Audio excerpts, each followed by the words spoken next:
Budget and Finance Committee meeting for the city of Franklin this Wednesday, April 13th. Call the meeting to order, and I'll do that with a roll call vote. Alderman Potts, how do you vote?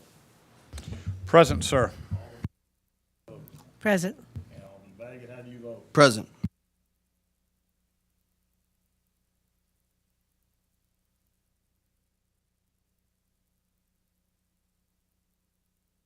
And March the 10th. Is there a motion? Anybody have any corrections or deletions to the minutes from last month? Move for approval. Proper motion, or a second? Do a roll call vote on that also. Alderman Potts, how do you vote? Yes. Alderman Peterson, how do you vote? Yes. Alderman Baggett, how do you vote? Yes. And the chair votes yes on that. Let's go to item 3, consideration of, item 2 actually on the agenda. Consideration of procurement award to Pinnacle Financial Partners of Nashville, Tennessee for comprehensive banking services, including general banking and lockbox processing, in the estimated annual amounts of $83,573 for interest earned on the city's average collected balances and $41,689 for fees for the required services for a term of award for both the Finance Department as well as the Revenue Management Division of the Administration Department, purchasing procurement solicitation number 20-22-014, contract number 2022-0052. Oh, I tell you that. That's a worthy We could title. have cut about half of the minute, half of the meeting out, couldn't we? Mike, did you write that one? We're going to point fingers on that one. Christine, you're up. Ryan did the shorter version. Well, thank you, Mr. Chairman. I support both of the departments who administer the banking services for the city, the Finance Department and the Revenue Management Division. And on a routine basis, we, for many years, have looked at proposals or solicited proposals every 5 years. There is actually now a state law which requires cities on a 4-year basis to solicit proposals. This is the first time that we have gone out for proposals under that state law. And we are here to request consideration of the procurement award for our banking services. This is our city bank accounts. It's also what we call the lockbox operations, where utility customers mail in their payments, and other necessary city processes through our banking services. And my colleague, Margaret Wilson, she coordinated this evaluation committee of staff in both departments, and she is going to give an overview of the recommendation from the committee. Thank you, Christine. Afternoon. As you have recently heard, we have gone through a competitive process in regards to the comprehensive banking services, including general banking and our lockbox processing. During this process, the city received proposals from 3 service providers. The proposal evaluation team, which consisted of staff of the Finance Department and the Revenue Management Division of the Administration Department, evaluated each proposal using criteria, which was included in the request for proposals. The criteria included consisted of 1, ability of financial institution to provide required banking services, 2, estimated annualized interest earnings, and 3, estimated annualized fees. The evaluation team scored Pinnacle Financial Partners' proposal top for all 3 categories of the evaluation criteria. So we are requesting that the Budget and Finance Committee recommend to the full board that the city accept the proposal from Pinnacle Financial Partners of Nashville, Tennessee. Any questions of Margaret? Then I'll entertain a motion to approve through the committee, but forward it to the full board for consideration and approval there. So properly moved, sir. Is there a second? Second. Let's do a roll call vote. Alderman Potts, how do you vote? Yes. Alderman Peterson, how do you vote? Yes. Alderman Baggett, how do you vote? Yes. And the chair votes yes. Motion passes 4-0. All right, now budget presentations.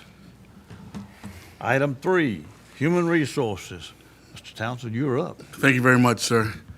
Good afternoon, Budget and Finance Committee members, Eric, and everyone.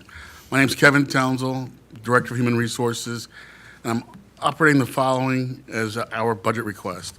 I will follow the PowerPoint closely. I'm not going to read every word.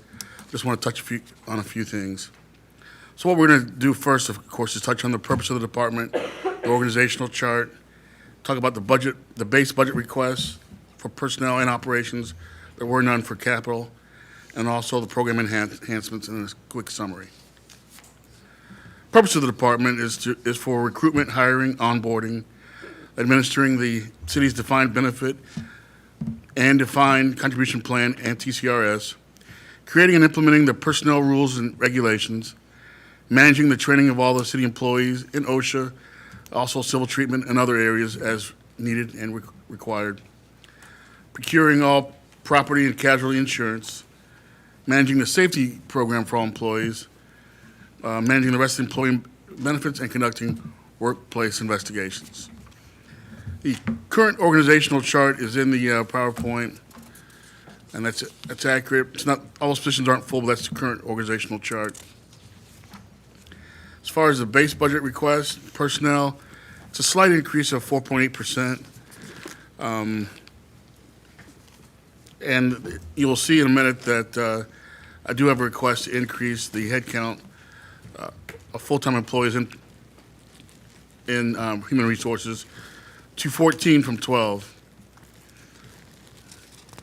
As far as the base budget request and operations, that represents a 6.9% increase.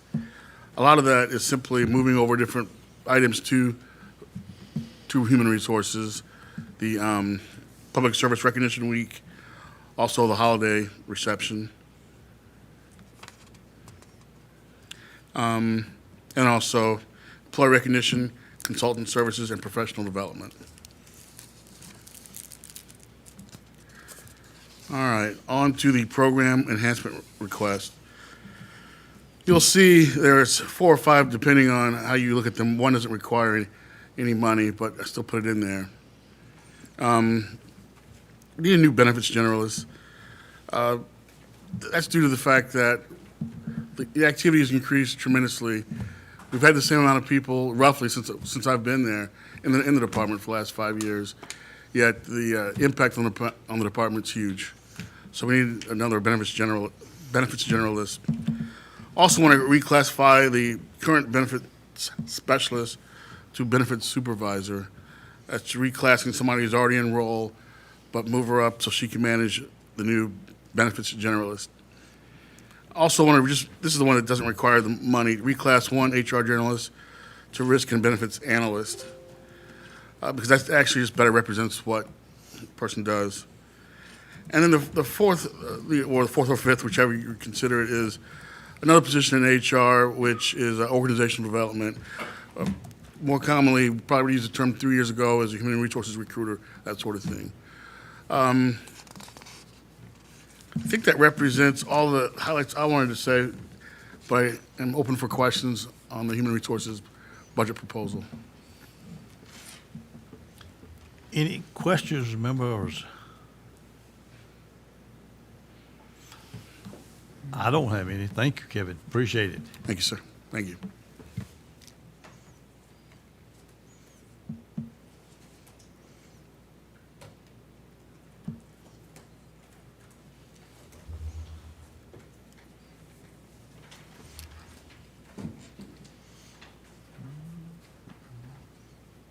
All right, let's go to item 4 then, budget presentation from the law department. Shauna Billingsley, you're up. I'm up. Up. Okay. So, as you guys know, I think all of you know, I'm the city attorney for the law department. Am I controlling that or are you controlling that? Okay. So, this is the same outline you just saw with HR, so we don't have to even look at that one again if you don't want to. Trying to save your time. So, in my department, there are currently 5 members. Me, Shauna Billingsley, the city attorney. Then we have Amy Sue, who is our legal assistant, Tabitha Langley, who is our paralegal, Mary Cruz Fincher, who is our staff attorney, and then Bill Squires, who is the assistant city attorney. We have all come to see you guys. That may be the only department that brought their entire department to the budget. Well, we are probably the smallest, if not second smallest, compared to purchasing, so we can do that. Brian's going to make a quick call and get his whole department in here. He's halfway there now, so. So our department is, and the rules that govern our department are actually set out in the charter, or in the code. It's Title I, Chapter 7, and that creates the law department for the city. And it says that we're to provide legal advice and services to the mayor, the alderman, the city administrator, the department directors, the boards, the commissions, the committees, and other city officials, which pretty much means anyone in the city, so long as it's city-related.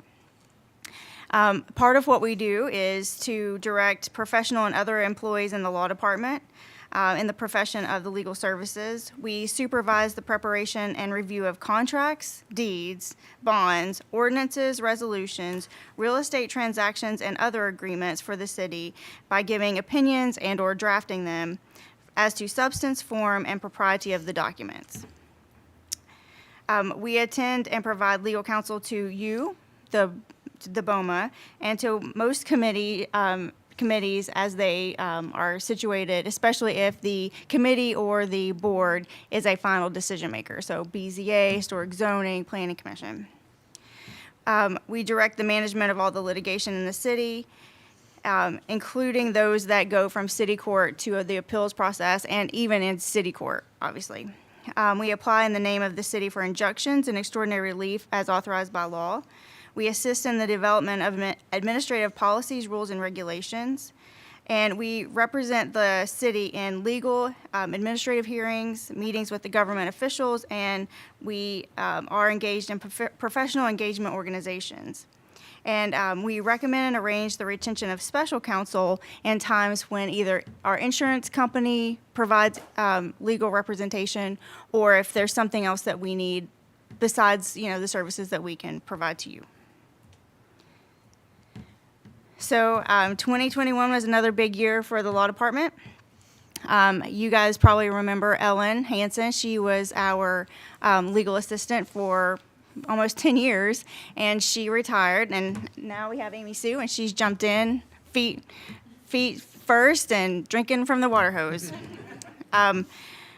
We have continued to work some remote. We do have a quasi-remote in office schedule, and that's working really well for us.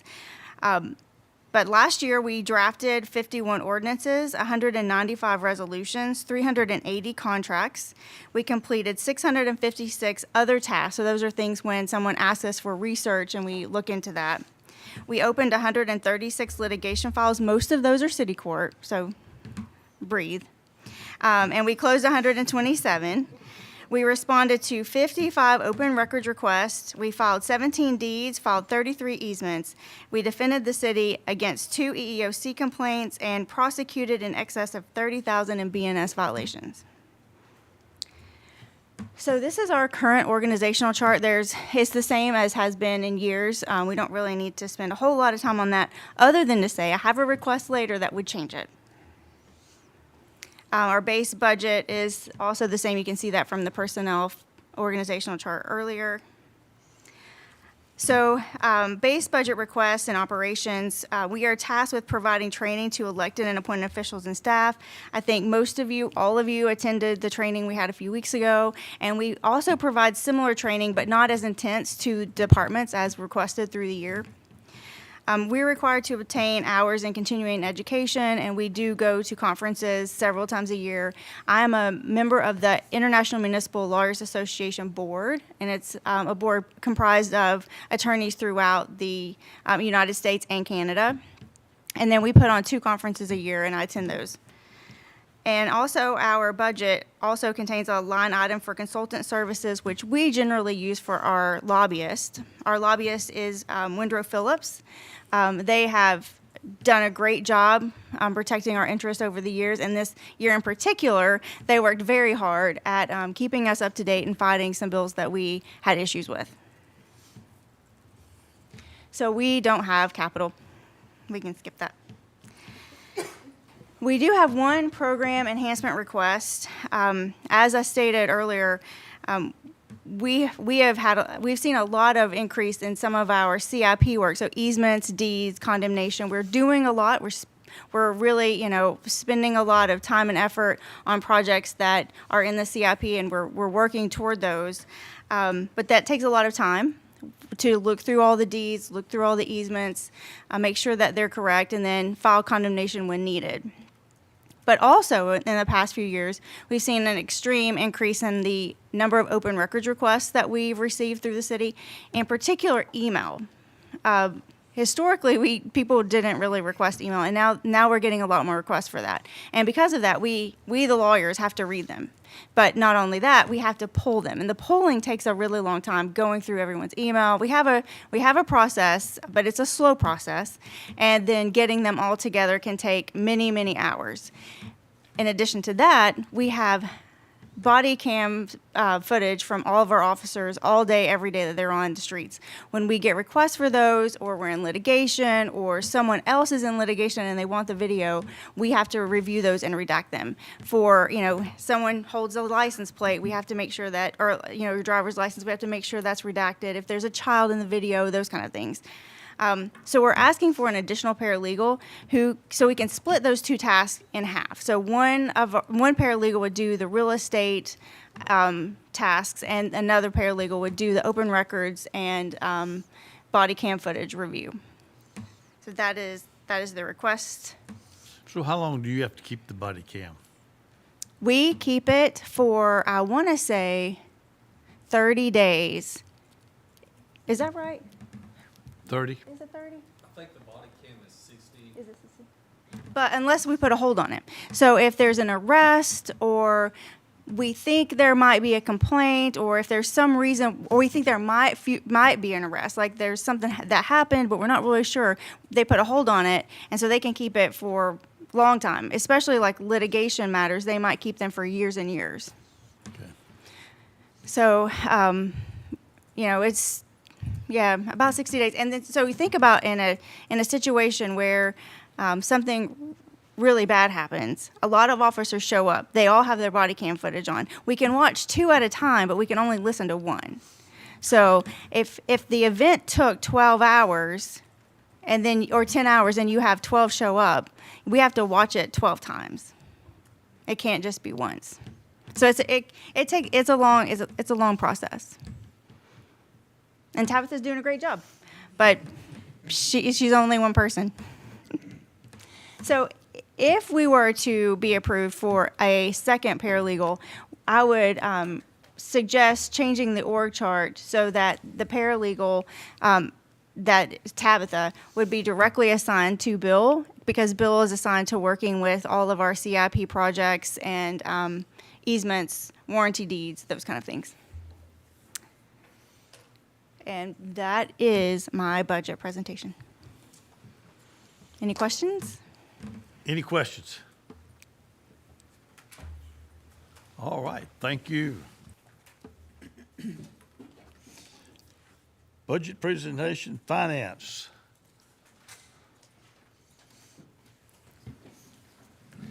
Good afternoon. Mike.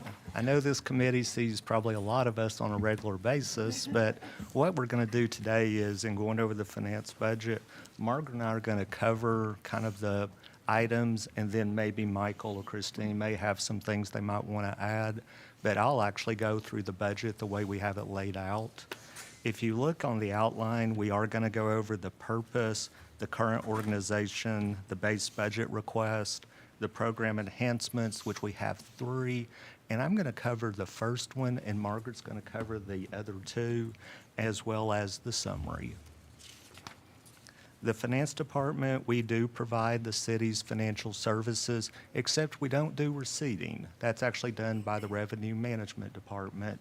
But we do, of course, provide the reporting to this committee. We do accounting, payroll, accounts payable, investments, as well as making sure that the external audit occurs. On the organization chart, this is currently the way it's laid out. We have 9 full-time positions and 2 part-time positions, and knock on wood, we're currently at full staff.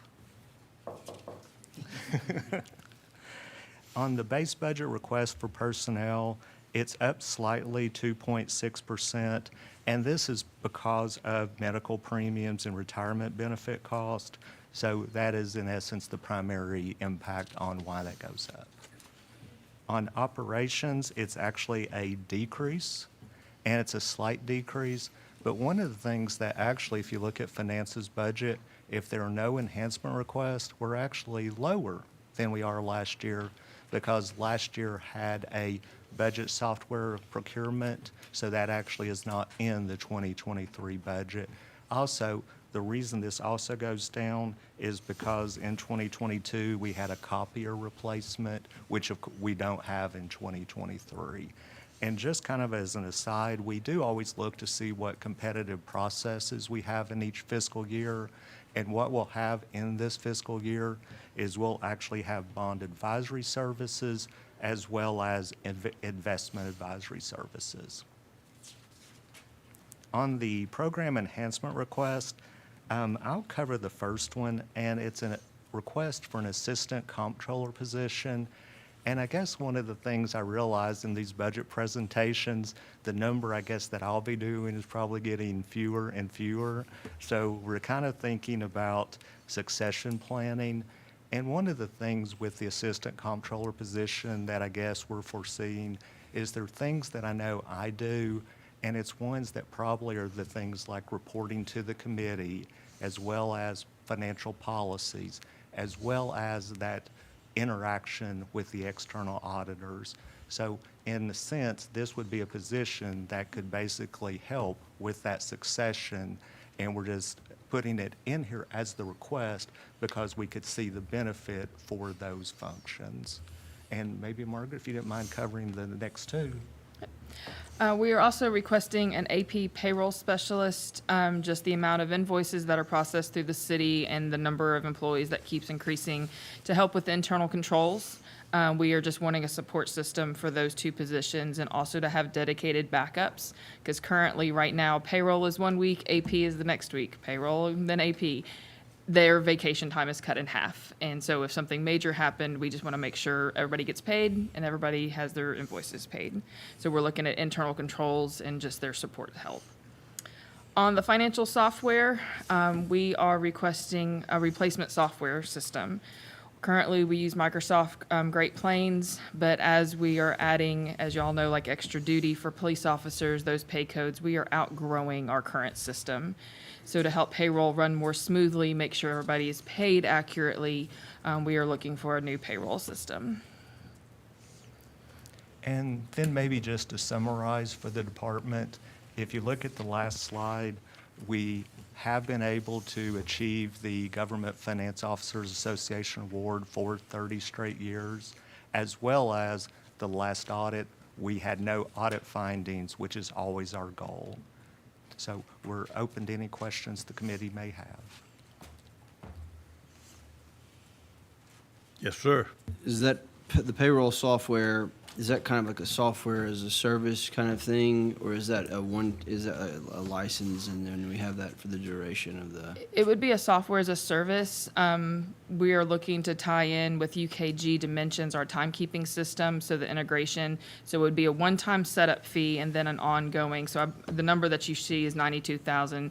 $62,000 of that is the initial upfront implementation cost. And then it's $27,000 an ongoing annual cost, but it is more of a software service than an actual product that we would install on our servers. And that's 27 over kind of what we currently pay? Yes. Okay. I think, but what do we currently pay? I don't know that we have a annual for GP. I don't know. I'm not sure what the annual for GP is right now, but that's the annual that it But would be. it's part of our, It's 24,000. So it's about comparable. We So told, it's about the same. So that's really kind of a yeah. net and kind of Yes. nets out. Thank you, Jason. and we currently use our financial software for payroll processing. And so it's one of those, we time keep in a different software, but we've been running payroll in our financial software, and it has created integration issues. It also has just created, it doesn't seem to be able to handle the complexity of some of our new payroll aspects that we can build in the timekeeping system, but then we can't process it over into payroll. So, but we actually do process payroll internally. I know sometimes we're accustomed to certain private sector especially will contract out payroll or even accounts payable, but there are some complexities in government, especially. I'll give the example of fire department staffing and the 24-hour shifts, and we have just a lot of different types of arrangements that our staff work to keep 24/7 operations, and having that ability in-house to manage payroll, as well as our staff can contact someone if they have a question about their payroll, is something that we believe is a valuable thing to have. Any other questions? Margaret, Mike, thank you.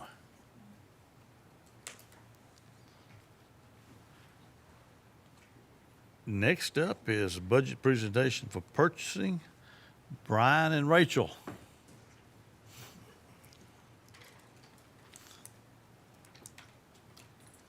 Good afternoon. My name is Brian Wilcox, and it's my pleasure to serve as your purchasing manager. The purchasing office. Thank you. My name is Brian Wilcox, and it's my pleasure to serve as your purchasing manager. I'm a rookie at attending committee meetings. With me is Rachel Duvall. Rachel joined our office last October, coming from the higher education industry. We're so pleased to have Rachel on our team. I want to give a shout out to Suzanne Ward, who worked very hard to prepare our budget documentation for you today. Suzanne and Leslie Pewitt send their greetings, and but aren't able to join us today. So our discussion, we will remind you of the focus of the purchasing office and our mission, our values, principles of public procurement, how we support other departments, our complicated organization chart, and our budget request, including enhancement requests, and a closing message. So the focus of purchasing, the City of Franklin divides the purchasing function into two broad categories: that which pertains to the design and/or construction of new infrastructure and facilities, so that's both horizontal construction and vertical construction, and that which does not. And the purchasing office focuses its attention on the other category, the category that does not pertain to construction, and leaves to the engineering department and the facilities office purchasing that does pertain to new construction. Now, you may observe that that is starting to blend a little bit more than it has. The water department in the last year or two has asked the purchasing office to assist with bidding out some of their term contracts, and we're glad to do that. The mission of purchasing is threefold. First, to support the city's end-user departments in the policy-compliant procurement of non-construction related products and services so that they and the city may fulfill its mission. Secondly, to strive for the city to receive maximum value for every non-construction related purchase of the city. And thirdly, to strive to preserve and enhance the public trust in the manner in which the city conducts its non-construction related purchasing. Several years ago, the Board of Mayor and Aldermen passed a resolution that adopts values and principles of public procurement that have been offered by what used to be known as the National Institute of Governmental Purchasing. They still use those letters, but go now by the name of the Institute for Public Procurement. And Those values are accountability, ethics, impartiality, professionalism, service, and transparency. And I'm proud to say that our office tries hard to live up to those values and remind ourselves and our colleagues around the city that that's what's expected of public procurement here at the City of Franklin. Next, I want to give some examples of how our office supports the other departments of the city. I like to say that we think of the other departments as our clients. We're really only here to serve them. We don't serve the public directly. But one way in which we help the departments is with procuring products and services they need to achieve their mission and goals, including vehicles and off-road equipment such as fire apparatus, police vehicles, dump trucks, and refuse collection trucks. Also with technology such as computer software and software support. Also with professional consulting and other services, such as the banking that you just heard from our finance department, a recommendation on that for a new term of service. Insurance and other risk management products and services, and employee benefits. Next, facility and field equipment, such as two-way radio hardware, cardiac monitors and defibrillators. Also supplies, for example, fleet parts and supplies, thermoplastic, which is the product that is installed on pavement for marking traffic lanes and turn lanes.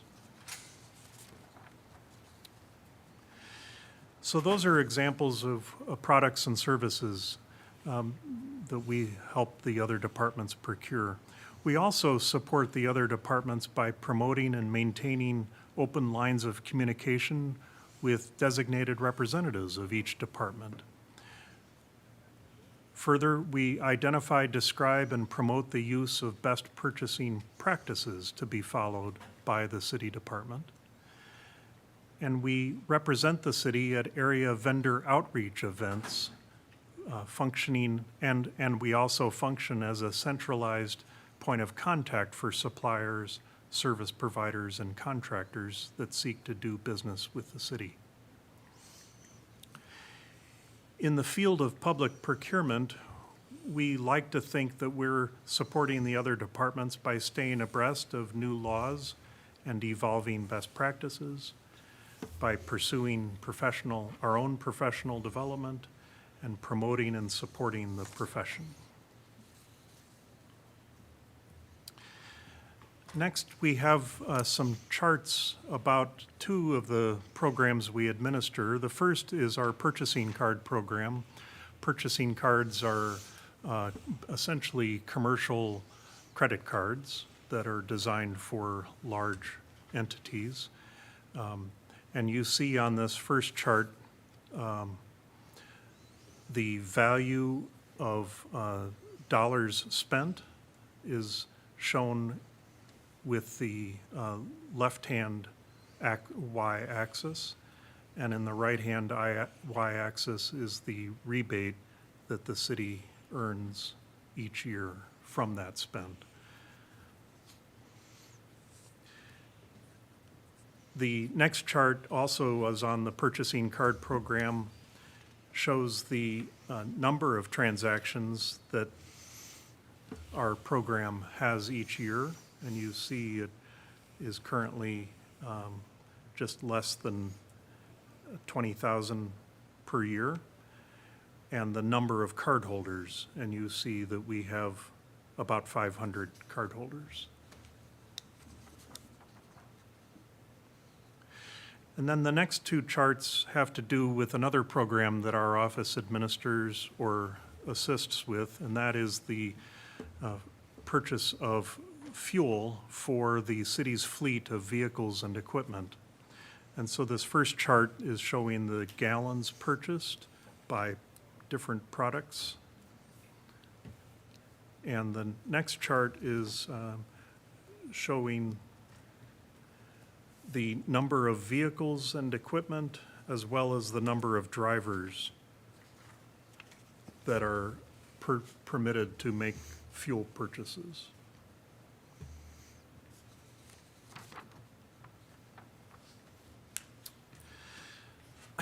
The next slide has to do with our disposal of surplus property, another program administered by the purchasing office. Rachel is our first line of defense on the disposal of surplus property. When other departments have, for example, furniture or a vehicle that needs to be traded in or disposed of, then our office and fleet, also IT, will assist with the technology disposal. On this chart, you see the value of net proceeds from the disposal, and on the left-hand y-axis, and on the right-hand, the number of auctions that we've conducted. The pandemic, as you see, took a toll on this. We viewed this as a lower priority, so I expect that this will begin to climb back up to higher numbers. The next chart has to do with the number of procurement requisitions processed by the purchasing office. And while it ebbs and flows, we see generally an increase over time as the city grows. So on to the next topic, our complicated organizational chart. I'll let you study that carefully. We are an office of four, and delighted to be an office of four, by the way. Rachel's coming on board last October was our first time to be an office of four. When I started in 2004, purchasing was an office of two, and about 10 years ago, give or take, we added Suzanne Ward, and now are pleased to have Rachel coming on board. The next slide shows our budget request. I noticed that other departments have talked about the difference and why there's an increase. Michael, I defer to you as to why that's an increase, but it's roughly comparable. Correct. So the dollar amounts that are shown in here, that total 8.8%, we have built in a base increase of 10% in all of our healthcare plans. We are working to try to get a refined estimate to that in the next 3 weeks before the city administrator is tasked with actually presenting a budget to you. But that makes up the bulk of the increase within benefits, and then there are slight increases for salaries and wages. Now that Brian has given me the floor, I will let you know that every single number for salaries and wages which you see, of course, will be impacted or amended based upon the final recommendations for salary increases, and we will touch on that in the last budget that you get to see today under general expenses. Mr. Wilcox. Thank you, sir. I'm going to move on then to the next slide, which talks about the most noteworthy changes from last year to this year. We did reduce the spend analysis budget for various reasons, mostly having to do with which of the features we were making best use of.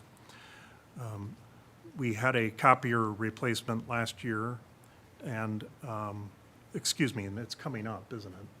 It's going to be this coming fiscal year. And travel expenses as we are growing the office. We want to keep up with being able to provide high-quality professional development for every member of our staff. And then our program enhancement requests, we have 3 to offer for your consideration. The first is a procurement requisition workflow approval workflow software. This would aid our ability to route the procurement requisitions from one office to the next as they go through the approval process. Right now, while the form itself is electronic, it requires a cumbersome process of getting it from one office to the next. And depending on which process you use, it could even require printing it and signing it with a pen. Does anybody remember a pen? And then scanning it and then emailing it on to someone else. It's not efficient. We do use an alternative system through DocuSign, and that works well for the departments to get their requisitions to the purchasing office, but it's not conducive to making edits or to improving the requisition in some form or fashion before we pass it along for final approval. So that's request number one. We hope to be able to use existing software. The reason we have some money set aside in this enhancement request is in case there are expenses involved with using that existing software. We use OnBase for our electronic archive, and apparently that OnBase software offers some workflow features that we're not currently taking advantage of. Our second request and the third request both have to do with locks and security. The first of the two is here in the purchasing office. We have key locks currently, and it would be convenient if we could replace the key locks with ID badge read locks, similar to other offices here in City Hall. And then the third request has to do with electronic locks for our remote stationary diesel fuel sites. These are the sites around town where, for example, our two-way radio tower has a backup generator, which obviously has a diesel fuel tank associated with it, and that has to be filled from time to time. It's a nuisance to have to send a member of staff to accompany the truck driver to give the truck driver access to that site. This would go a long way to improving that efficiency. I'd like to wrap up then with a reminder and an excerpt from the proclamation that the mayor is kind enough to endorse each year. The excerpt refers to how public procurement is a team effort, and we specifically refer to the governing body, the Board of Mayor and Aldermen in particular, as well as the city management, the department heads, the purchasing agents from each department. They don't have that title, but we think of them as our primary point of contact with each department, plus the staffs of the city's engineering, facilities, fleet, and law offices. And outside the organization, the Tennessee Department of General Services, Central Procurement Office, we rely on heavily for statewide contracts and wish to give them a shout out. And also the community of suppliers, service providers, and contractors that want to do business with the city. At bid openings, I like to say that the purchasing function depends on having vendors that are interested in doing business with us, and we appreciate that interest and don't take it for granted, and want to give them a shout out as well. Thank you. Be glad to take any questions.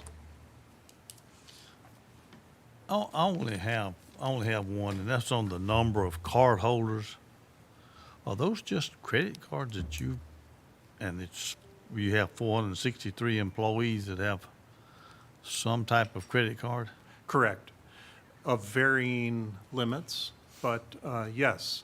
And we find that nowhere near all of them are used on a regular basis, but if they ever need to travel, even locally, say to a conference or for some other reason, it's better from the finance department's point of view if they pay for the expenses related to travel directly by the city, have the city pay directly, Rather than try to be reimbursed. rather than being Okay. reimbursed. So that works well for us. Some of our employees wear it out, but most of them, and they wear it out for things like fleet parts is the best example I can think of.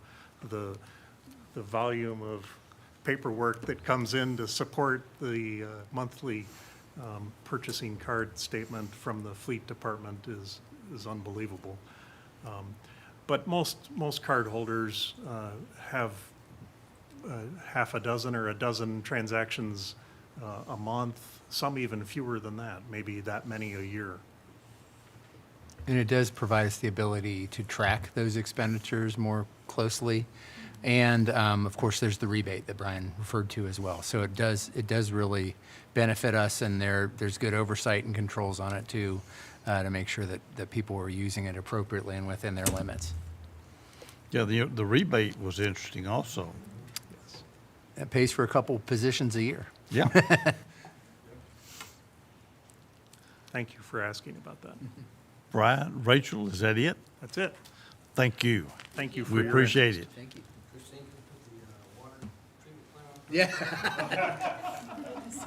Maybe we should try that. Let's see. SRF needs a card program. That would be above what I can put on a limit. Yeah. We could call Pinnacle and up our limit to 133 million. Yeah. Wonder what their Or charge would be. construction versus design. Yeah. All right, let's go to item 7, budget presentation, revenue management and municipal court. Jessica, you're up. All right. Good afternoon. I am Jessica Davy, your revenue and licensing manager and city court clerk. Thank you for allowing me to talk to you. It is an honor to talk to you about 2 of our departments here at the city. So I get the privilege of managing the revenue management department and city court. So let's just jump right in, Michael. All right, so you can see here the purpose of the revenue management department. I think Mike pointed out that if it's money coming in, it's probably falls under our umbrella. And there's a whole host of utility payments and taxes listed. And what's not listed that I might point out to you is property taxes. We do enjoy a great working relationship with the Williamson County trustee, Karen Paris. Her office bills and collects the property taxes on our behalf. So if you see it missing, it's because it is not our responsibility. So city court, of course, processes all of those city ordinance violations, which includes all of the moving violations, speeding, holding your cell phone, things of that nature. We don't do DUI and we don't do juvenile. Any noise ordinance violations come through city court. Property standard violations come through city court. And of course, the one we all love, parking. Where does the DUI go? General sessions? General sessions. And also the Honorable Dina Hood has been our judge since 2014. She was appointed for a 4-year term and then again in 2018 for a second 4-year term. So I should point that out as well. This is our current organization chart, which includes both departments. You can see revenue management there on the left and city court on the right. And there are some proposed changes, most of which are cleaning up and restructuring to reflect the way that it really works. And there's a couple of new things which I will touch on in a moment. The revenue management base budget for personnel does include an increase, but I think Michael talked about that in general terms, so that applies for us as well. And same for city court. We do have one unique change, I guess, for city court because we did have a long-term staff member retire last November. So moving on to operations. There is a pretty significant decrease for revenue management. Last year, we requested, as a program enhancement, a call center upgrade, which we were glad to see that approval, and we've implemented that system. But that was a one-time cost. The ongoing cost is no longer in our budget, so that's why you notice a pretty big decrease there. And then city court operations is a slight increase due to inflation. It probably should be noted, you'll note there's a significant difference between with the interfund transfers and without in this particular budget. I've explained the use of interfund transfers in the past and how we assign an appropriate amount of cost to the water management fund, the sanitation fund, the stormwater fund of services that are done in the general fund but funded out of those funds. This department, more than any other, receives a lion's share percentage of what they do because they are in direct service more than any other department to the actual production of water and wastewater bills and taking in sanitation fees and what have you. So that's why the percentage is so large. You'll note that the expenses are negative because rather than try to divvy it up, although we do our cost allocations based upon time for personnel as well as expenses, we credit that entire transfer in only one place, and that's to expenses. So you see the personnel is $1.178 million, but the full amount of that interfund transfer, which covers a good 75 to 80% of the total of this department, all hits expenses. Okay. Thank you, Jessica. Michael. For revenue management, we have two program enhancement requests. The first is to reclass a billing. Currently, the position is called Billing and Collections Technician. We'd like to reclass it to a lead billing tech. And I'll kind of talk about these together. The second is a new position, Technical Support Specialist. So we're asking to reclass one and to add a new position. And really, to summarize both of these requests, I would say the way that we are sending our bills, the way our customers want to receive their bills, and the way they want to pay is changing. And so we need the technology and the staff to handle these changes in the way that we're doing business with our customers. We're very reliant on technology, and so we're looking to support the staff that we have by reclassing one position and adding another one to give them the support they need to be able to do it as efficiently as possible. I mentioned the new call center upgrade from last year. There's a new tower read project that's not our department, but we will be very much involved, and it's going to change the way we get our billing data. And just we've recently, well, it's been a year now, but we've been doing paperless billing. So a lot of changes, a lot of enhancements, good changes, but that's the purpose. And like I said, to summarize why we're asking for these changes is to get the staff to support really these technology enhancements. Okay, what's next? Jessica, before Yes, you sir. leave there, do you, I don't want to put you on the spot too much, do you mind elaborating a little bit on the enhancements that you're asking for? And let me Sure. tell you why. Do they increase or decrease foot traffic in City Hall? Do you understand what I'm saying? I do understand what you're saying, and we've been keeping track of that because what we can easily track and what we have at our disposal is how people pay us, Yes. and that is changing.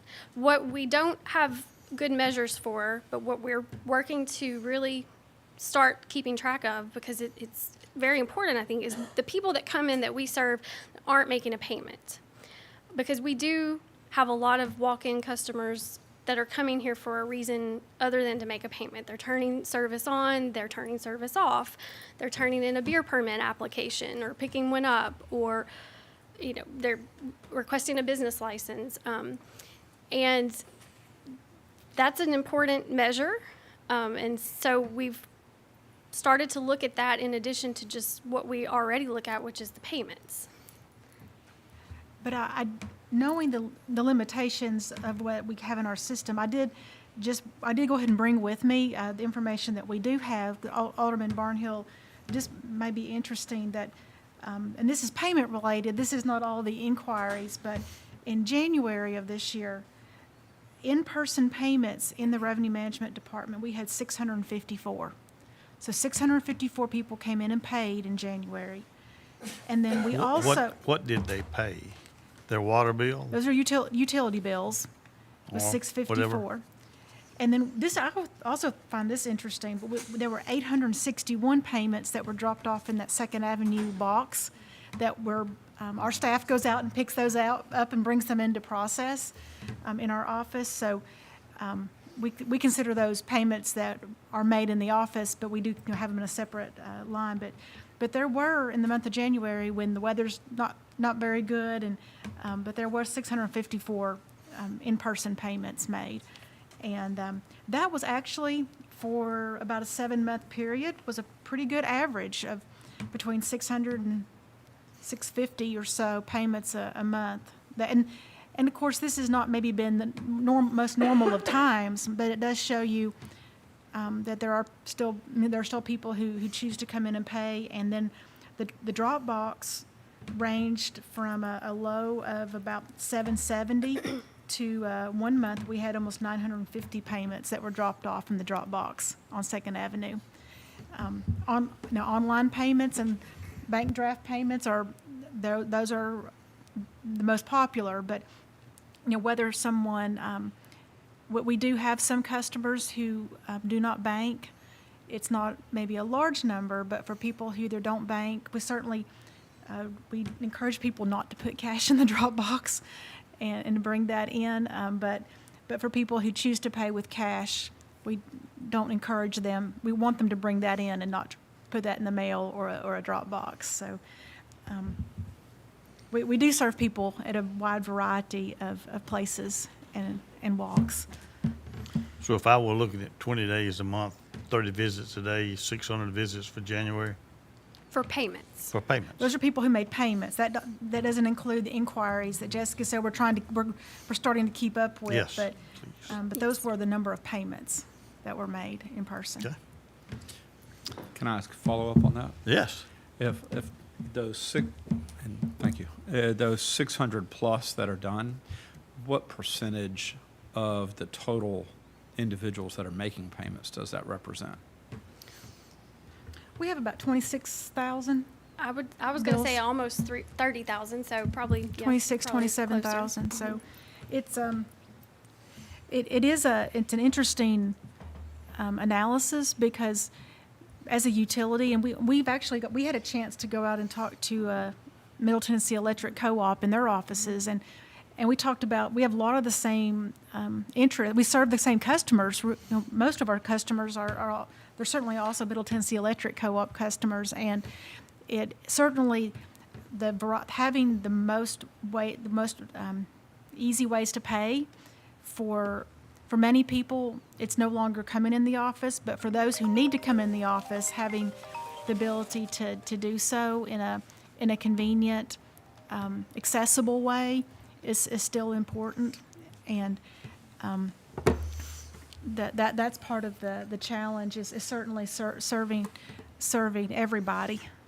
So I was going to say that a lot of our walk-in customers, there's some things that you need to come in and you need to get that beer permit, in your hand, right? You have to come in and get that. There's also still a certain demographic that, for whatever reason, doesn't use technology, and sometimes have some physical limitations too. So accessibility is the word that I was going to use as well. We're here for anybody that wants to come in to see us in person, obviously. But what we see a lot of times is the people coming in is because they don't use or have the capability to use the technology. And maybe that will change over time, and we want to make our technology better and easier for those who already use it or maybe want to use it, but they find it difficult right now. But then we also want to make sure that we are accessible to those who need to come in person. Do we have any employee who is not using direct deposit For payroll for services, payroll services? I know we went through that we several went through years that. ago. I believe Eric. toward the They're top- all on it. And I think you went through that Yeah. before I arrived here. That we, but on the direct deposit, I believe the last transition, and a couple of folks will remember when we made a transition on our program administrator for our closed pension plan. We used to give retirees the choice of a paper check or a direct deposit, and when we changed administrators and went to the state requires a direct deposit, and we had, we transitioned the group of closed pension participants over Okay. to the direct deposit. So, and that you may remember, that took us a little bit of time. Oh, I remember. We have certainly gave people, it took a little bit of time to get that to happen,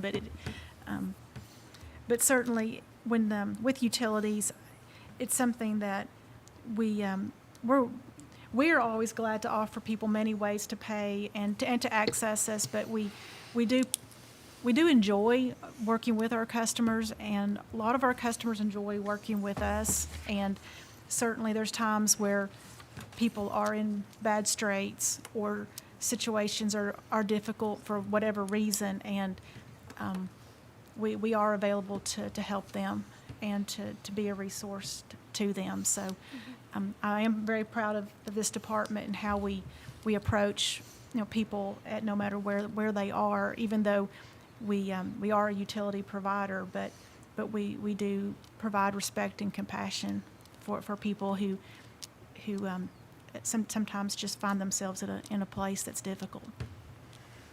Any other questions or comments? Jessica? All right. So we'll move on to city court then. We have one program enhancement request for city court, and it's in the same vein as all my others. We're needing to improve our technology.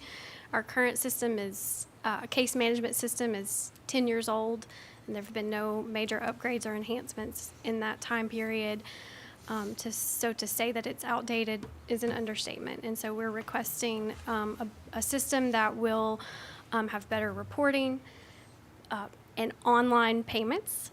Since we're talking about the way people pay us, we want to offer online payments for everybody who gets one of those lovely citations that I mentioned earlier. They're not going to be happy they got it, but we want to make it easy for them to pay. So we aim to please. I'm sure you're getting hugs over that, Oh, yes. yeah, they're just love to talk to us. So that is the one request for city court. So to summarize, I'll say, I've already mentioned the call center that we launched. We went live with that new system in January, and we're already seeing some great benefits from that.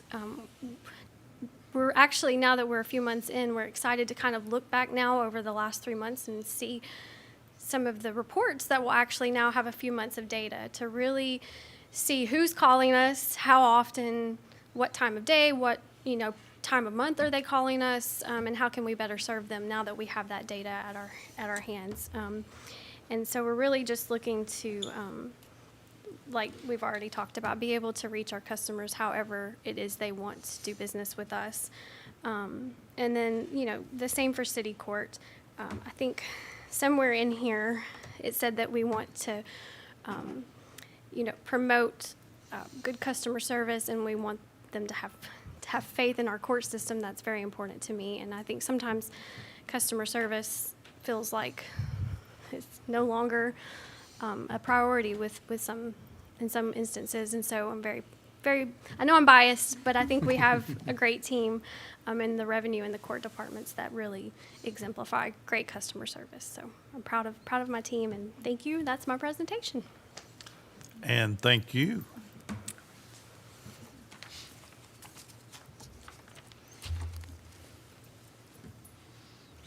And let's go then to information technology. Jason number 2. Let's maybe refer to Jason number 2, Jason number 1. How's that? We will say Jason number 1 with 20 years service. Congratulations, sir. Thank you very much. As it was pointed out, the department just used to be called computers. I like that. Good deal. It's good to be here, Budget and Finance Committee.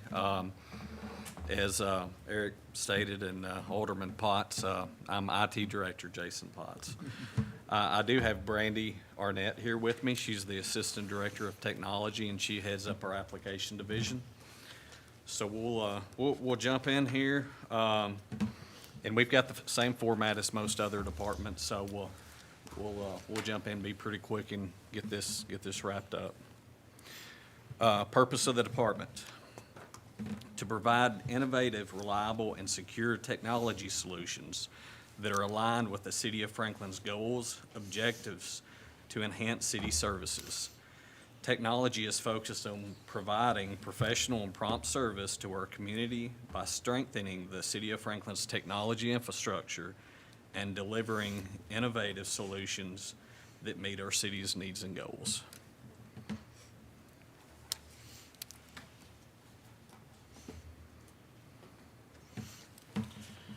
So we'll move on to the organization chart. We do have a couple of PRs, actually a few PRs that we'll touch on a little bit later with some graphs.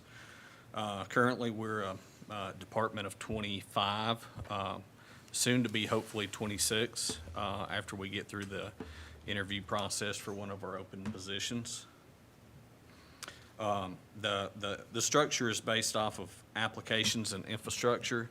So we've got a couple of different teams set up on the infrastructure side, and they focus on different technology and disciplines. So we've got a team set up comprised of data center operations, which include cybersecurity, which you all, I'm sure, have heard of, a lot of our storage. Then we've got a network team. Of course, they take care of all network-related infrastructure, connectivity, routing, switching, et cetera. And then we've got a communications team. So the communications team takes care of all wireless, all radio systems, fiber connectivity, which is big. We've got our own dark fiber that connects all city departments throughout the city. So we'll touch on that. We've got a graph or a chart here in a minute as well. And on our application side of the house, they report to Brandy. So if you want to touch on that, Brandy, your teams and sort of how they function and flow. Yes, so we have our customer support area. They consist of our enterprise support and training specialists, and then there's one IT technician. They answer a lot of the tier 1 tickets that come through, and you'll hear a little more about them with our PERs. We have our information systems team. They focus on any new software applications, any projects with a lot of these softwares that you just heard. They'll be heavily involved in the implementation of those projects. We have a database administrator and a new position that we filled last year, the IS developer position. He is very heavily involved with our information systems, and he's starting to create internal applications and things that we can do with the data that we have on site, on-prem. And then we have our GIS team that creates all the maps. I think you guys probably use that the most for your meetings. So that's our team.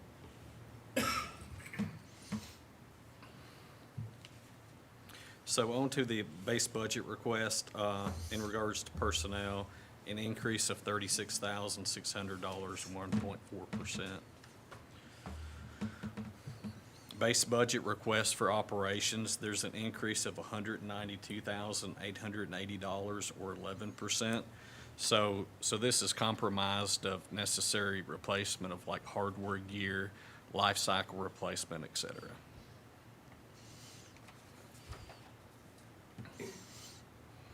Base budget request for capital, increase of $35,000 or 35%. So we'll go through and start with our PERs that we've asked for this year, and we've got some numbers to really touch on to show the need for this. We'll start with item number one, IT technicians, and we're asking for 2 of those positions. Those positions would support up to the customer service team. They would be entry-level roles, and I'll let Brandy sort of touch on that and maybe associate the number of tickets that we would have come in, sort of like the first line defense for request.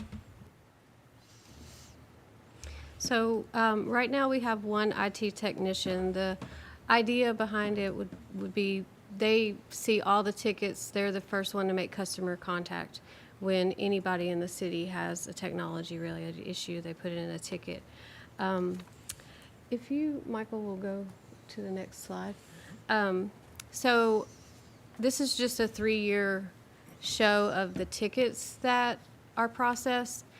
This is not including the total number that we actually dispatch, because we dispatch for fleet and facilities. So the dispatch number is a little bit higher, but these tickets also, these numbers don't reflect any projects we do, like specialized projects with the software implementations and things like that. The problem with having the one IT technician is that the people that are more specialized are having to do some of these tickets. So that's the reasoning behind us asking for 2 more, to have a real frontline team instead of just one person.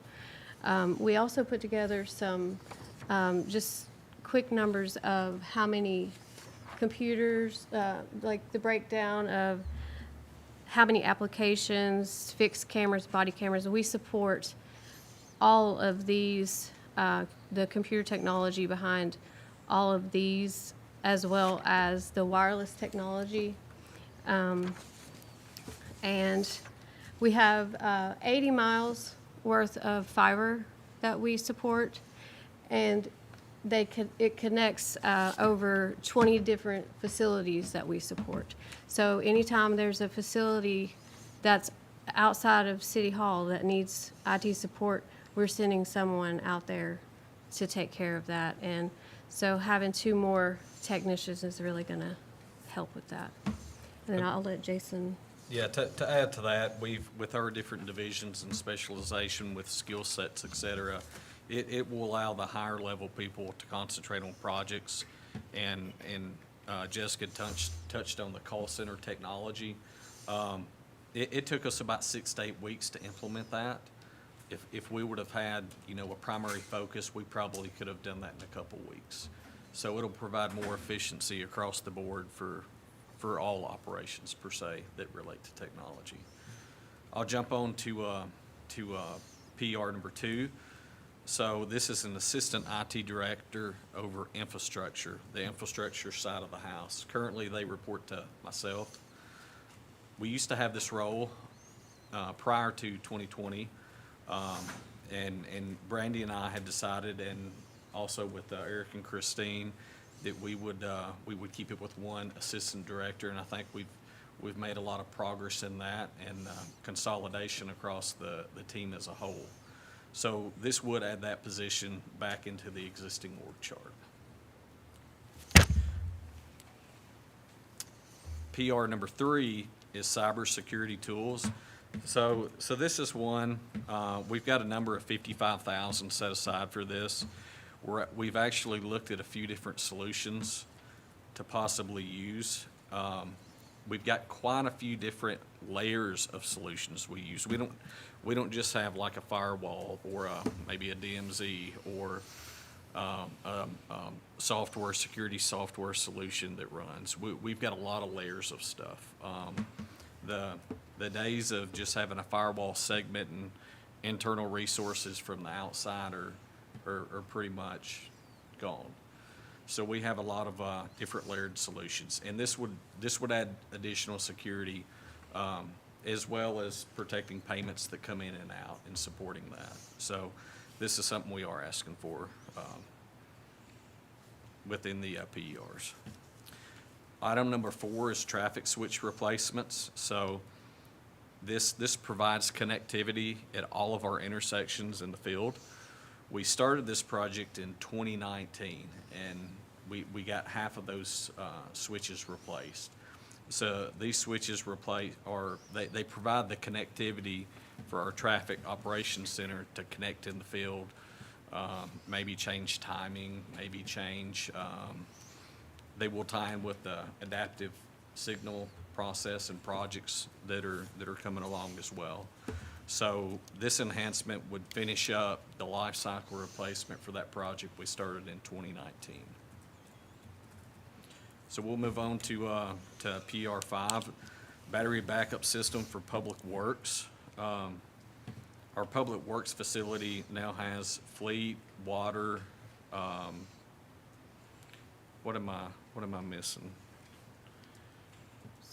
Sanitation. No, sanitation is it, yeah.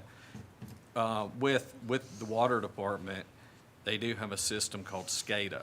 So all the SCADA gear is sort of monitors the water levels, et cetera. Mark or Michelle could go into much more detail than I can. But with that being said, the head-end system for SCADA resides at that facility.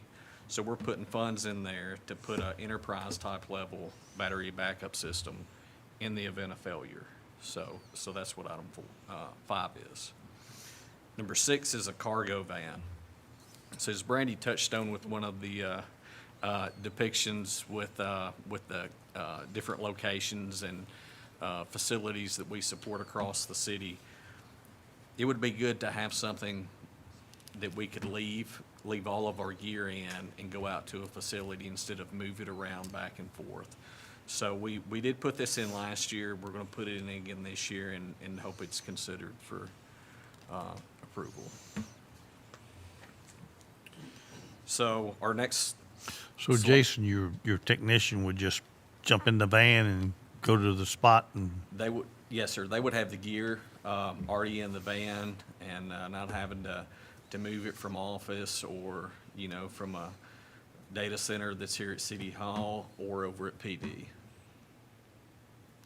Yeah. Very similar to the facilities van that they currently use. Okay.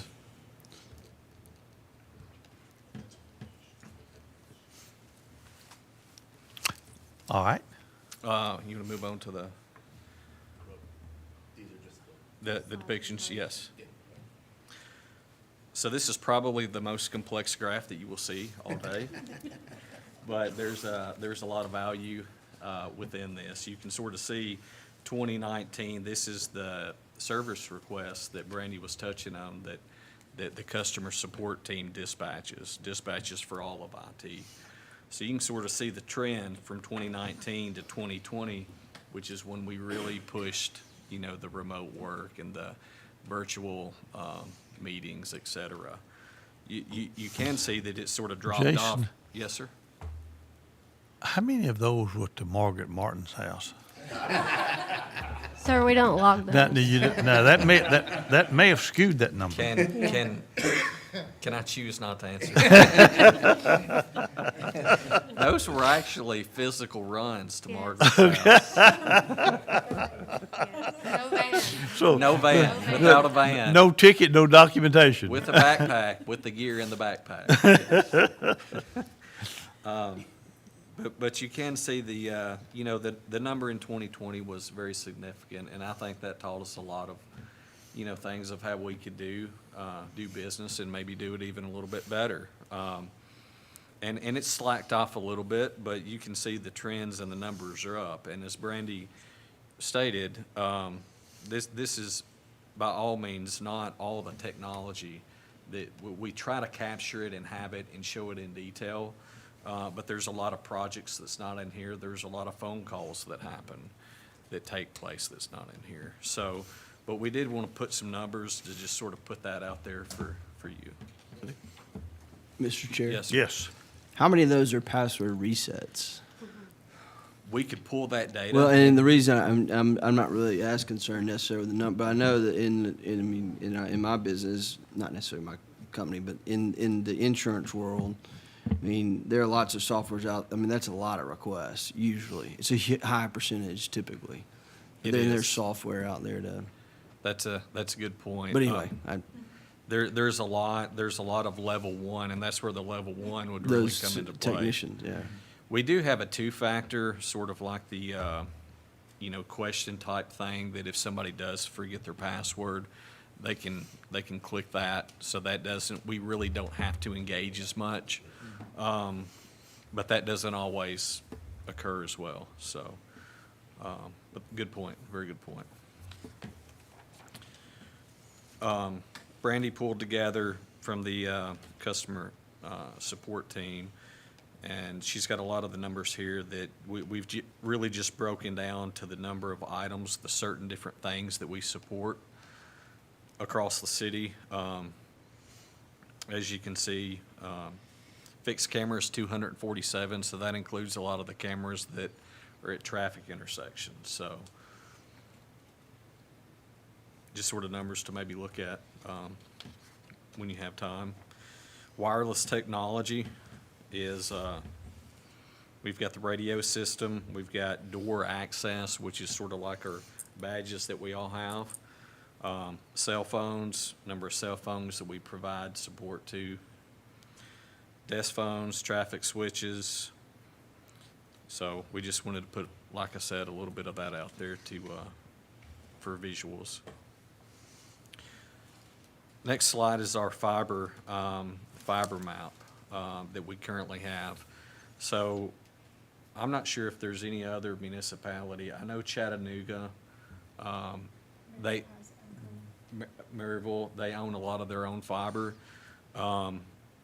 We've been very fortunate enough with, requests made and Eric supporting us and also the board supporting us, to own our own dark fiber. We actually help the county out with some of their connectivity as well.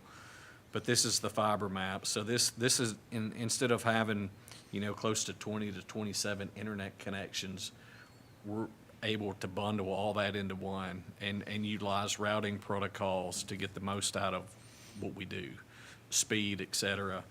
Most of the things or issues that we run into with applications are caused by applications, not really the network, because we own that.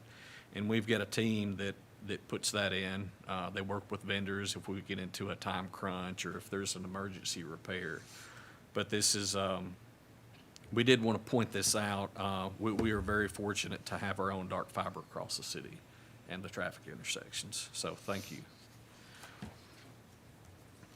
We've got the last slide is the different supported facilities that we've got. We've got a couple pictures here, but it's over 20 supported facilities along with a lot of the different traffic intersections. So with that, any questions for IT? Any questions? If not, Randy, Jason, thank you. Thank you.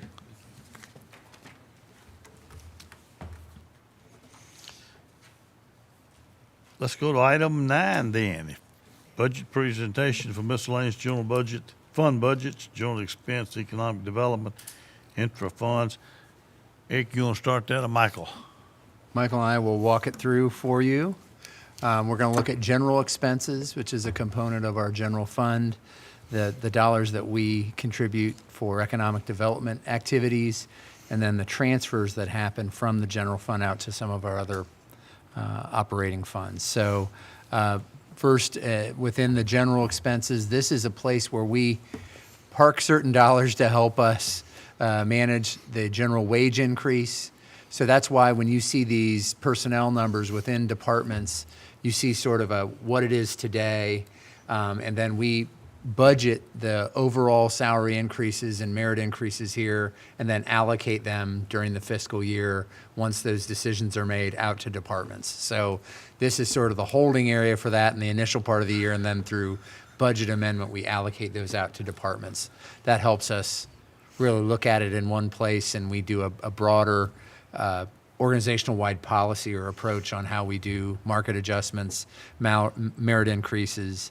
Same applies for the costs for medical and dental insurance. We make an assumption around those growth numbers and costs and put those here and then allocate them. This is the time of year we start refining those numbers as well as we get numbers from our consultant and our administrative partners on the insurance side.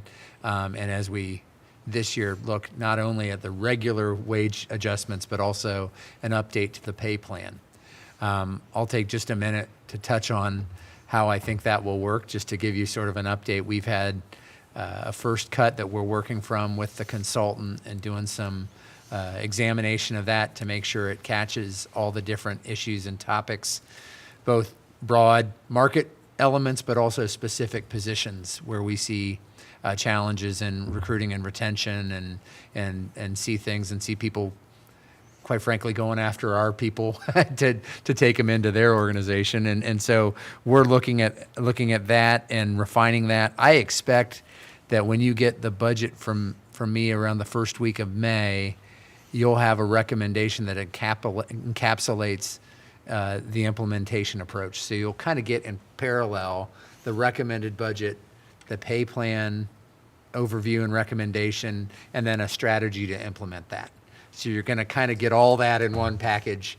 But I think that will work well because you'll hear not only what we see in the market, what's required, the capacity we have in the budget to meet it, and then a strategy to implement it.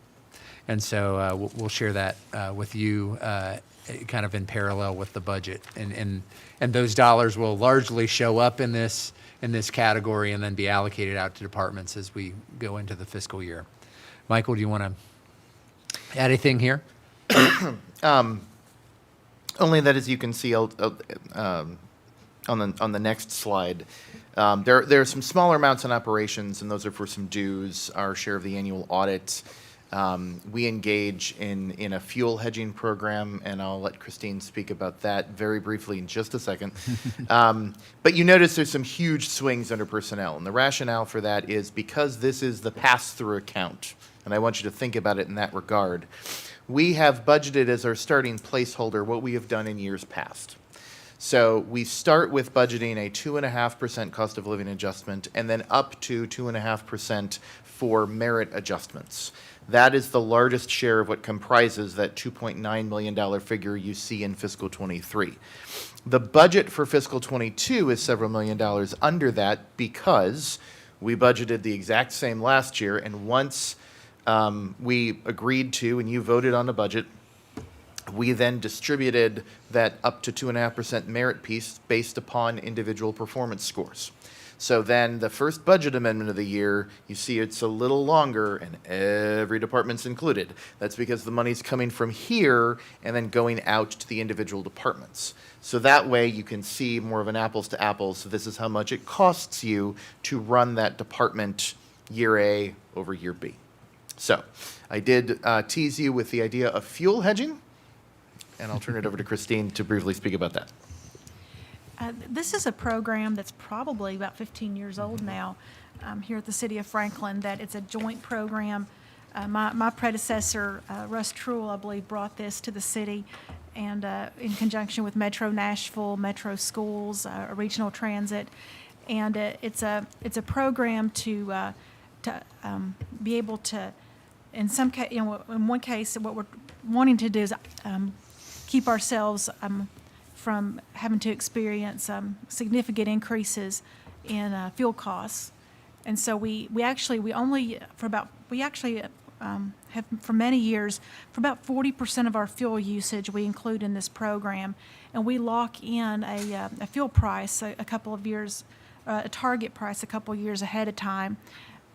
As you would imagine, right now we're receiving payments on that program, and it's a decision between all of the partners when we lock in, and we time that. The best knowledge that we have to lock in prices that certainly seem reasonable given history of fuel prices, but we do about 40%, so it's not our whole program. But certainly in times like today that fuel prices are extreme, it's a significant way to keep us from experiencing the the spikes to such a high level as a government, and we do receive monthly payments right now.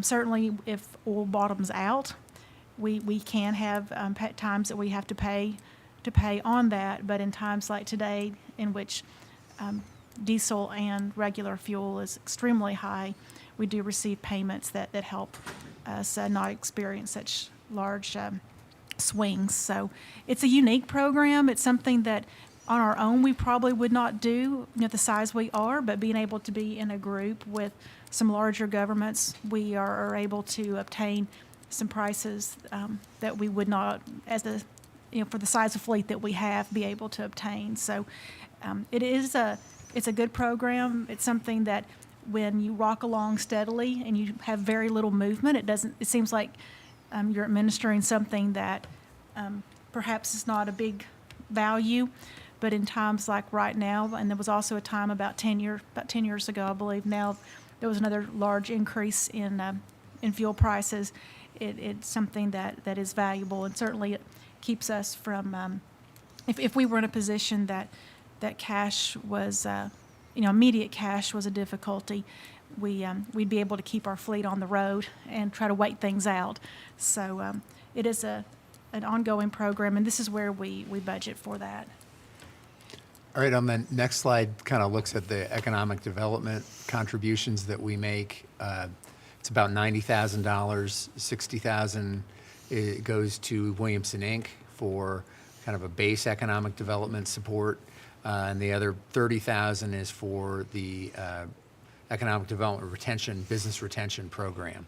The chamber itself, the economic development office, countywide economic development office, folded into the chamber consolidation that happened several years ago. So our contributions transitioned with it.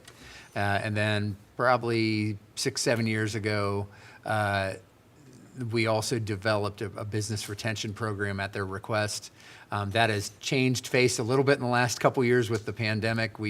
The mayor and myself did a number of on-site visits to local businesses to understand what their challenges are and just open up dialogue. We've done less of that in the last 2 years, but it's still important to make those connections and just make sure we're listening to existing businesses to see what their needs are and recognize that while it's exciting to have these new headquarters move to town, the bulk of new jobs come from existing businesses growing and adding positions, and that relationship is important, and this funding helps us support the chamber in that effort. The second piece is about just over $29,000 for the Greater Nashville Regional Council. It's a council of governments. It's designed to look at collaboration, cooperation across governments. And you see these across the country, but it's an important mechanism for coordination, but also is often a vehicle through which we're able to get federal and state dollars by working with the council governments. So in this case, the Greater Nashville Regional Council. The other element, as noted on the slide, is outside of this funding, but is important from an economic impact standpoint, is we do dedicate 1% of our 4% lodging tax to support the Convention and Visitors Bureau, or Visit Franklin, in their efforts to attract visitors and drive those tourist dollars that help reduce the tax burden to local residents. And we'll touch base on that tomorrow when we present the Hotel Motel Fund. Yeah, that's right. That's a preview of coming attractions. So, Michael, what is the 1%? How much is that? So it had gotten up to roughly $1 million a year. Based upon calendar year 2021 collections, it is in the 930,000s. So you got 93,000 out of that going to. No, the 1% is 1%. 930-ish thousand dollars. So the total is roughly 3.6 to 3.7 million. And we want a auditable stake in the sand. So we base it on the last known calendar year's collections. So we certify that in revenue management. We have coordination and communication with the Convention and Visitors Bureau to then be able to base that number off something real, as opposed to thinking where collections are going to go. Because again, where we thought collections were going to go in fiscal 20 and where they ended up, were slightly different. So this at least allows us to tie it back, and everybody can see this is the monthly collections that total 12 months. Williamson County does the same thing. They dedicate 1%. Their number's a little above $1 million. So most of it comes from the city of Franklin and is mirrored in that Williamson County number. There's a slightly larger, I think it may be $1.1 million. So They the other do likewise. municipalities don't participate in it? Brentwood puts theirs in their general fund, and I don't know that there's hotels in the other jurisdictions that are generating much, if any. Well, it may not be. There's tax, hotels, but yeah. there's hotels. Certainly in there. Brentwood, though. But yeah, they've chosen to keep theirs in the general fund. On to our next, which is the transfers. I'll let Michael take the lead on that one. So again, as we think of pass-through accounts, we have to have a mechanism to be able to move money that comes into the general fund to other funds and departments. So we do it in reverse via the interfund transfers directly to departments from those operational funds. But the interfund transfers are actually moving money from the general fund to other funds. So as you can see on the screen, we've listed 7 different transfers that occurred in fiscal 2022. This was a unique year, and in fact, one that we will be amending some of these out when you see Amendment 4 at your May meeting. So $50,000 in the street aid fund, $1.1 million, $1.15 million in the hotel motel fund, and then the water and sewer operating amounts are all American Rescue Plan Act dollars, which we started by acknowledging as a revenue to the general fund and then putting them here as a transfer and then moving them. We now know more. You've heard this message before. You're going to hear it again on the 26th at the BOMA meeting. We will change that to more appropriately account for those as just direct revenues in those funds. So that sort of noise that you see in here will go away, which leaves you with 3 regular transfers. One is the Street Aid and Transportation Fund transfer. That is $250,000, and that stems back from fiscal 2017, and the Invest Franklin initiative, and that is what has been set aside over the years to fund sidewalk gap funding, as we appropriately or affectionately call it. The Transit Fund, Fund 160, which you will hear first tomorrow, has a tax levy contribution or a general fund subsidy to it. They are requesting $953,271. This year they have $815,364.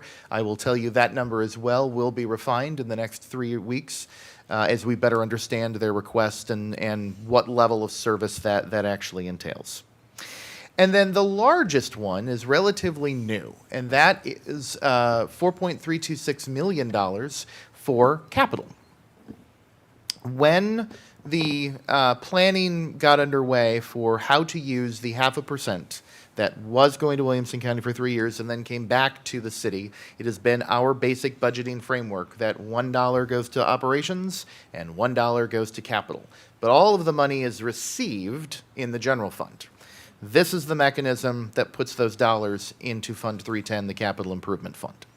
So we will tie that to a relative estimate of what 50% is. Keep in mind, we're no longer giving that to the county, so it's not as easy to calculate, but now we have it, so we can keep it. And that is what will be there. It is also our working framework that the same will be applied to the TIF district. When the loan back to us is paid off, the TIF is now paid off, but when we have repaid ourselves the initial loan that we had to take out from ourselves in order to make those payments in the first couple of years, that $1 would go to operations and stay here in the general fund, and $1 would go to capital.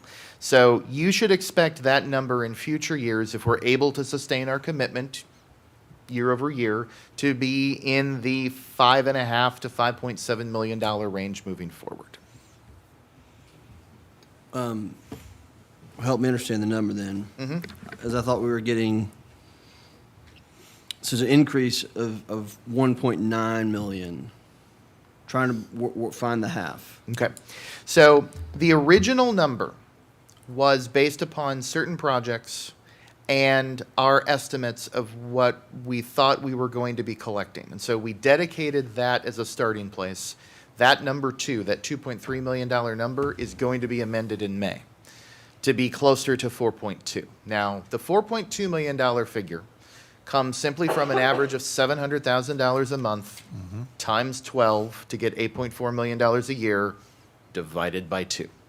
We're going to refine that more, but that 2.347 amount is going to be a lot closer to the estimate for 2023. So it won't be nearly the dollar and percentage amount increase you see on the screen. I think, so we weren't receiving those funds in 2020, in 2021 fiscal. So I guess I'm trying to, what went away? So those were one-time appropriations from the general fund for certain capital projects that we identified Okay. pretty much at this time of year, if there were certain aspects. Part of the 2021, that 1.4 was the initial payments for Phase 1 of City Hall. We identified that we had enough fund balance that we could take on the project, and For the that master was plan. recorded for the About master plan. 800,000, yeah. So that makes up the bulk of that, and then we can get you all the detail, but there were amendments that came along for roughly 20 projects within the CIP that had some type of general fund component in small amounts, that once we identified it and we knew we had the money, we transferred it over. This, again, is that mechanism to move property or sales tax dollars into the capital fund to pay the general fund portion of capital projects. So the 2020 and 2021 dollars do not include any of the 50%, or the 0.5%, excuse me. Moving forward, the budget numbers will. And that's what 2022 represents and will be trued up, and that's why the end of year 2022 shows 4.2.